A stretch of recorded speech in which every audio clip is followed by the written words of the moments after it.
해마다 10월이면 부산 앞바다는 뜨거운 영화의 열기로 넘실댑니다. 아시아 최대의 영화 축제, 부산국제영화제 때문인데요. 한때 문화의 불모지라 불리던 부산이 영화의 도시라는 그럴듯한 타이틀을 거머쥘 수 있었던 건 누가 뭐래도 영화제 성공 덕분입니다. 그런데 왜 하고 많은 도시 중에 부산에서 열리게 됐을까요? 서울 충무로까지 제치고 항구도시 부산이 대체 어떻게 영화의 도시가 됐을까요? 19회 부산국제영화제의 개막을 선언합니다. 알고 보면 부산과 영화의 인연은 부산국제영화제가 처음 열렸던 1996년, 아니 그보다 훨씬 더 이전으로 거슬러 올라갑니다.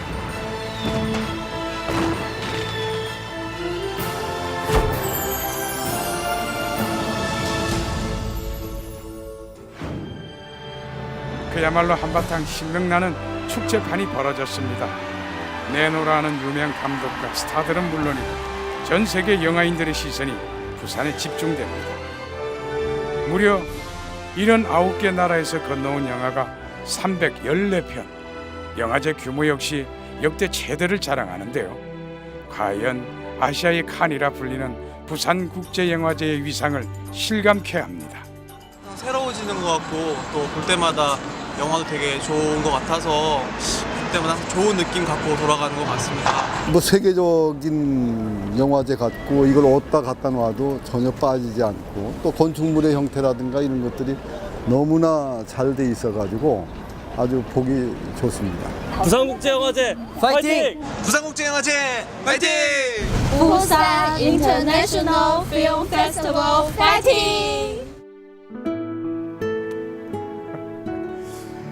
대체 영화가 무엇이길래 그렇게 많은 사람들을 웃게 만들고 울게 만드는지 모르겠습니다. 부산국제영화제만 하더라도 한 해 20여만 명의 관광객들이 찾는다고 합니다.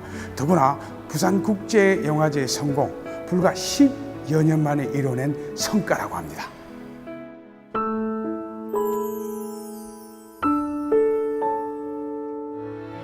한국 영화가 본격적으로 해외에서 주목받기 시작한 것은 2000년대 이후 부산국제영화제가 바로 그 시발점이 됐습니다. 하지만 당시만 해도 지금의 성공을 예측하는 이는 아무도 없었습니다. 영화제를 시작한다고 했을 때 많은 그 의구심을 가질 수밖에 없었죠. 뭐 한다고 해도 몇 회나 가면은 뭐 끝나지 않을까 하는 그런 불안스러운 마음. 근데 이제 시작이 되면서 점점 부산 영화제가 예상 외로 크게 이제 판이 커가고 이제 그랬을 때 또 불안해지기 시작한 거예요. 이렇게 그 속도가 붙어가면서 이렇게 규모가 막 커져가는데 그걸 어떻게 감당할 것인가, 이거를 감당할 만한 어떤 내실은 가지고 이렇게 커가고 있는가 하는 그런 의구심도 있었고. 그도 그럴 것이 영화 상영 중에 포커스가 나가는가 하면 영화를 심사하던 공동집행위원이 쥐에 물려 비명을 지르기도 했는데요. 쥐를 잡겠다고 풀어놓은 고양이가 상영 내내 울어대는 통엔 이번엔 고양이를 잡겠다고 뛰어다니는 소동까지 있었다고 하니 어느덧 19년 전 해묵은 얘기가 됐습니다. 제일 인상적이었던 것은 그 수영만 요트 경기장 야외 상영장에서 개막식을 가졌었거든요. 상상을 못했죠. 아주 큰 대형 비전에 영화를 야외에서 볼 수 있다는 거. 물론 자동차 극장 같은 게 있긴 했었는데 그거랑은 차원이 다른 어떤 그런 느낌. 바다가 보이고 사람들이 운집해 있고 대형 화면에 배우들이 나타나고 그리고 또 실제 주변에 관객과 배우가 어우러지는 모습을 보니까 그 자체가 굉장히 환상적이었어요. 서울에서 했으면 이렇게 영화제가 잘 될 리가 없다는 소리를 했는데 그게 뭐였냐면은 이 부산영화제가 잘 되는 이유 중에 하나가 부산 사람들의 애향심이었어요, 애향심. 하다못해 택시를 하는 이런 기사분들조차도 그 영화제에 대한 애정이 남달랐고 굉장히 협조적이었고. 그렇습니다. 부산국제영화제의 이 놀라운 성공 뒤에는 부산이라는 도시가 가진 특유의 열정과 매력도 큰 몫을 차지하고 있습니다. 실제로 과거와 현재 산과 바다가 공존하는 부산은 영화 촬영의 모든 조건을 갖춘 촬영지로도 각광받고 있는데요. 우리 기념으로 영화 앞으로 땡길래? 영화? 그래. 꽁지가 영화표 사기다. 무슨 꽁주? 달리기. 친구의 촬영지인 자갈치 시장이나 액션 영화의 단골 소재로 등장하는 광안대교와 부산항까지 역대 흥행순위 100위 안에 이름 올린 영화 대부분이 부산에서 촬영됐습니다. 오죽하면 충무로에서는 부산에서 영화를 찍으면 기본 300만 명은 넘는다는 속설이 있을 정도입니다. 하지만 한 가지 잊지 말아야 할 것은 결코 문화라는 것이 하루아침에 쌓아 올릴 수 있는 것이 아니라는 사실입니다. 달랑영화제 하나 잘 치러냈다고 해서 영화의 도시가 될 수 있다는 건 아니라는 얘기죠. 자, 그래서 이제 그 얘기를 본격적으로 풀어볼까 합니다.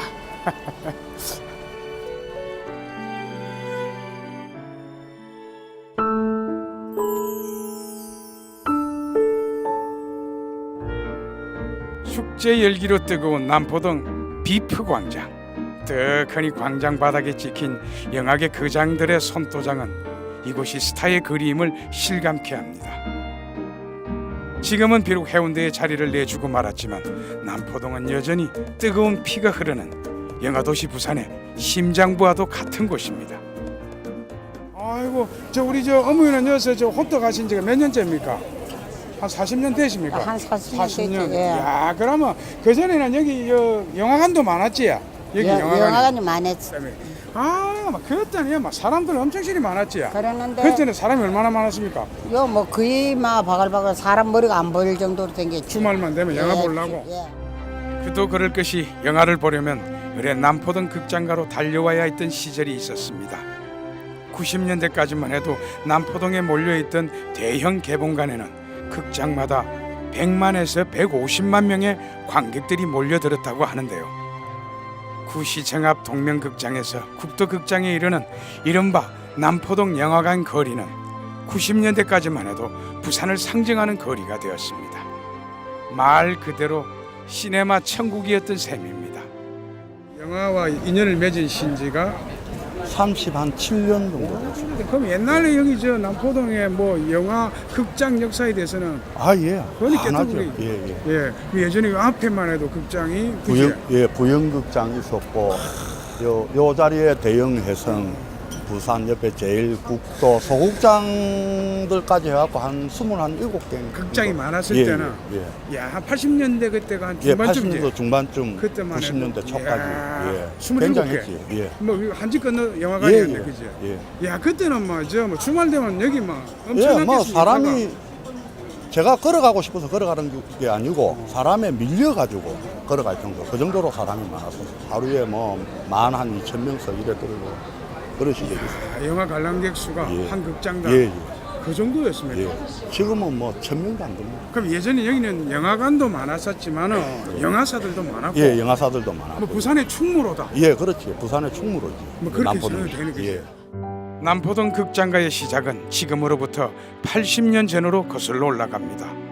1930년 소화관에 이어 34년에는 부산극장이 개관을 하고 제1극장과 동명극장, 부영극장과 국동극장까지 차례로 들어서게 되는데요.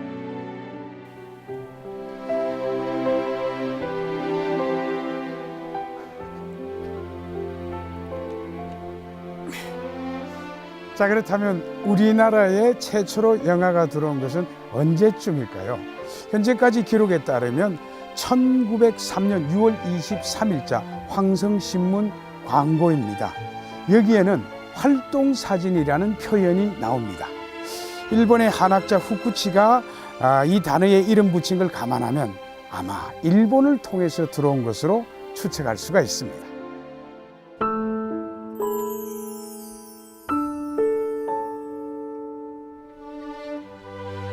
부산시 동구 초량동, 마치 고장난 흑백 TV처럼 나홀로 시간이 멈춰버린 작은 공간이 있습니다. 사무실 바닥에서 천장까지 빼곡히 채운 수많은 자료들, 이곳이 아니면 볼 수 없는 희귀한 사진으로 가득한데요. 한국 영화의 진한 발자취가 영화에 대한 열정과 함께 고스란히 담겨 있습니다. 이 자료를 갖다가 내가 군 제대하고 바로 그 제대하던 해부터 이제 자료 조사에 들어간 게 이제 한 40년 됐어요. 이거는 우리 국가 문화유산입니다. 그걸 그냥 단순하게 볼 게 아니고 이거는 이제 우리 대한민국의 모든 영화를 좋아하는 사람, 그리고 영화를 연구하는 사람, 그리고 이제 모든 언론사들이 이 자료가 필요하면 언제든지 공유할 수 있도록끔. 낡은 지도에 선명하게 남아있는 극장가의 흔적들.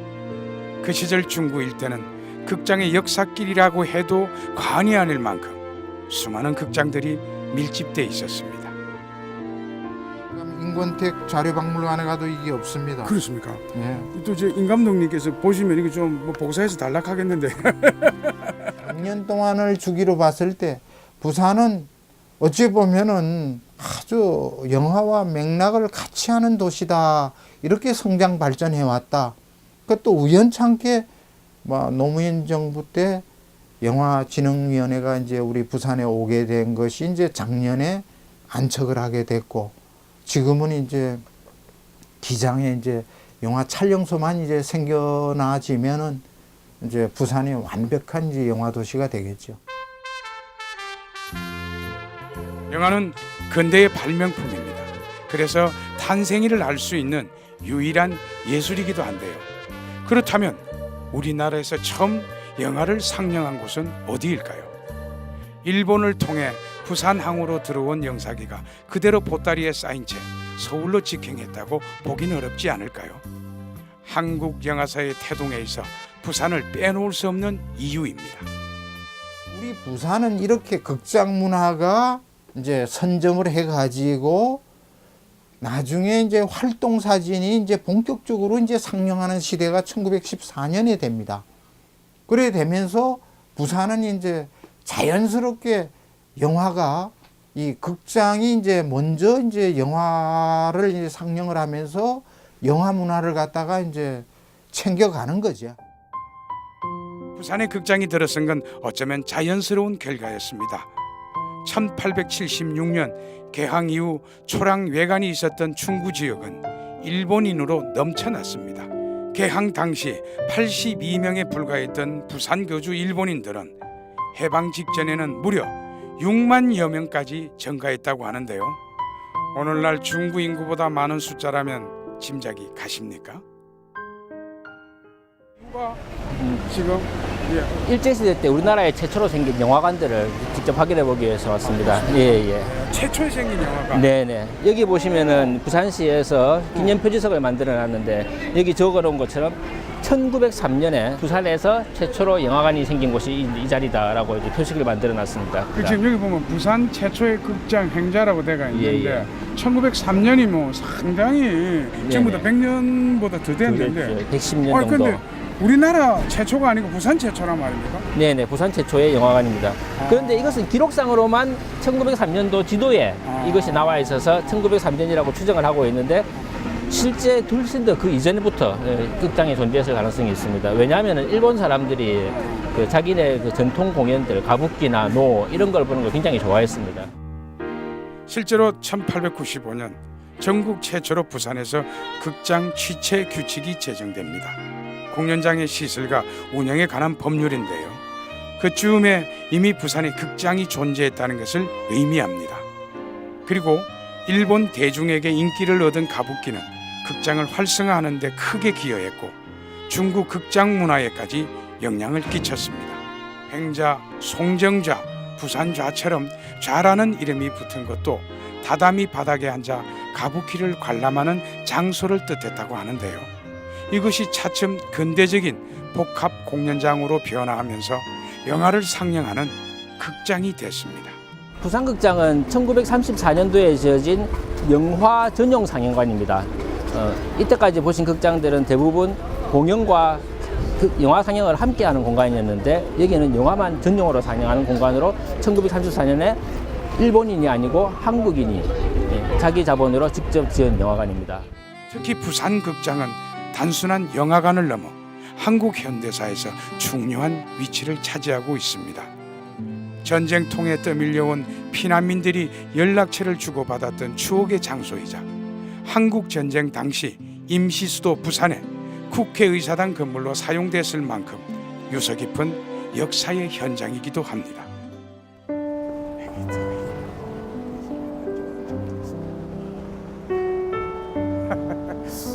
한국 근대사에 있어 부산은 영화와 뗄래야 뗄 수 없는 도시였습니다. 일제강점기에만 23개 극장이 있었고 강복 이전까지만 해도 극장 문화가 대중문화를 선도했다고 합니다. 여기에 또 하나 부산이 영화의 도시가 될 수밖에 없는 필연적 이유, 놀라운 역사적 배경이 숨어 있습니다.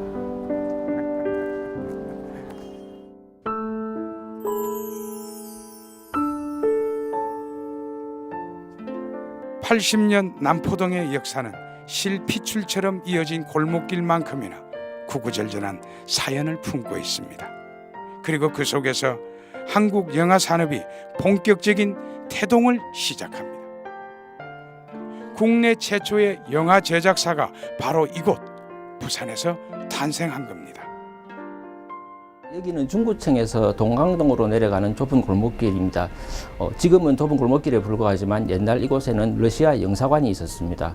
1924년에 조선인과 일본인들이 함께 영화를 만드는 회사를 차리기로 하고 이곳에 조선키네마 주식회사라고 하는 우리나라 최초의 영화관을 세우게 됩니다.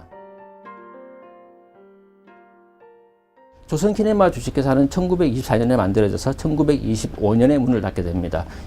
실제 활동한 기간은 1년에 불과합니다만 그동안 4편의 영화를 만듭니다. 제일 처음 만들었던 영화는 해의 미국이라고 하는 영화인데 그 영화가 흥행에 아주 크게 성공을 하게 됩니다. 그리고 두 번째 찍은 영화가 운영전이라고 하는 영화가 있습니다. 그 영화는 지금 우리나라에서 아주 문화적인 위인으로 알려져 있는 나운규 선생님께서 단역으로 가마꾼으로 잠깐 출연을 하십니다. 그러면서 나운규 선생은 이곳을 계속 다니고 여기에서 영화를 배우면서 2년 뒤에 서울에 올라가서 한국 영화 역사상 가장 위대한 걸작이라고 말해지는 아리랑이라고 하는 영화를 만들게 됩니다. 환성사에서 개봉된 아리랑은 각본, 감독, 주연까지 1인 3역을 맡았던 춘사 나운규의 해심작이자 한국 영화에 큰 획을 그은 작품입니다. 그리고 그런 그를 데뷔시킨 것이 바로 조선키네마 주식회사였는데요. 부산시 중구 동강동, 피난민들의 애안이 고스란히 묻어있는 40계단 문화관, 이곳에선 때마침 부산 영화사를 돌아보는 특별한 전시회가 열리고 있었습니다. 부산을 이야기하면 영화의 도시라고 합니다. 그 영화의 도시가 어떻게 시작됐는지 그것을 우리 많은 분들에게 알리기 위해서 한국 최초의 영화 제작사인 조선키네마 주식회사를 소개하는 전시회입니다. 조선키네마 주식회사 설립 90주년을 기념하는 나운규 특별전. 1924년 부산의 일본인 시력가들이 자본금 20만 원을 출자해 설립한 이 영화사는 일본에서 영화 기술자를 데려와 영화를 찍었습니다. 비록 일본의 자본이었다고 해도 한국 최초의 영화사이자 남과 북의 영화를 대표하는 윤백남과 주인규, 나운규 같은 영화인이 배출됐다는 점에서 한국 영화의 산실이라는 평가를 받고 있습니다. 부산의 영화사가 곧 한국 영화사의 시작인 이유이기도 합니다. 사실상 그 영화 감독으로서 그 인연이 시작이 부산이라는 고장이 아니었으면 내가 영화와 이어질 수가 이제 없었고 부산 분들의 그 말씨나 이런 거 보면 굉장히 투박하고 거친 듯하지만은 굉장히 그 성격이 활달하고 흥스럽고 한 데들이 많은 거예요. 그런 것과 영화제와 잘 맞은 것 같아요. 네. 또 부산은 이 바다, 강, 주변의 사찰, 그리고 환경이 아주 수려하잖아요. 그 다음에 1950년대는 우리가 전쟁 후기였기 때문에 일제 때 건물도 있었고, 그 다음에 이제 여기 또 우리 피난민들의 정서, 여러 가지 면에서 부산이 영화 촬영을 하기가 아주 좋았던 도시입니다. 지금 부산영상위원회가 이렇게 성공적으로 운영되고 있는 것도 과거에 그런 영화 촬영에 집적지였기 때문에 그게 지금 연장선상으로 이제 가고 있는 거죠.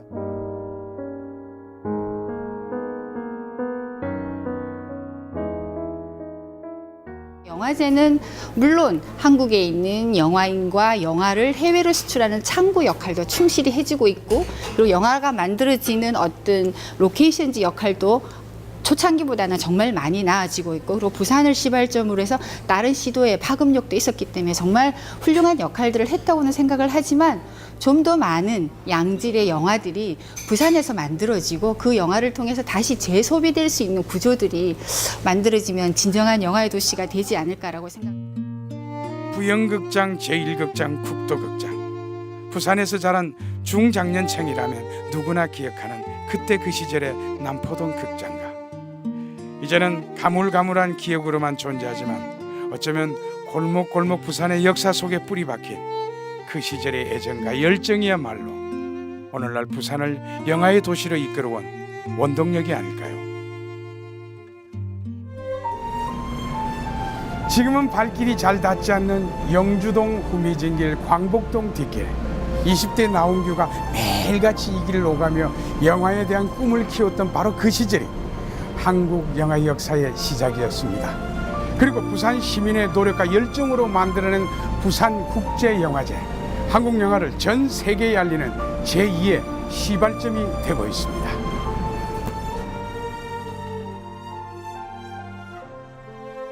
영화의 도시 부산은 추억이다. 영화의 도시 부산은 낭만이다. 놀러감의 연속이다. 또 오고 싶은 곳이다. 내 삶의 터전이다. 영화의 도시 부산은 축제다. 영화의 도시 부산은 열정이다. 이제 부산은 국제영화제를 넘어 후반 자극과 영화 전문 인력 양성에 이르기까지 영화 산업 전반에 걸쳐 세계적인 영화 도시로서의 면모를 갖추기 위해 힘쓰고 있습니다.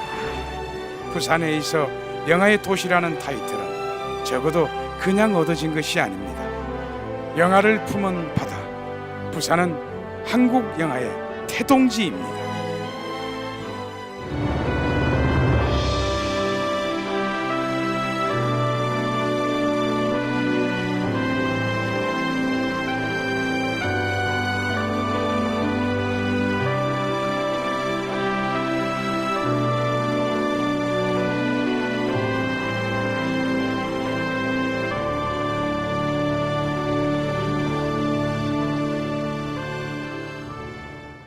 지금 시청한 프로그램을 다시 보고 싶다면 리모컨의 빨간 버튼만 누르면 끝! 평생 소장 무료 VOD 우리 동네 사랑방.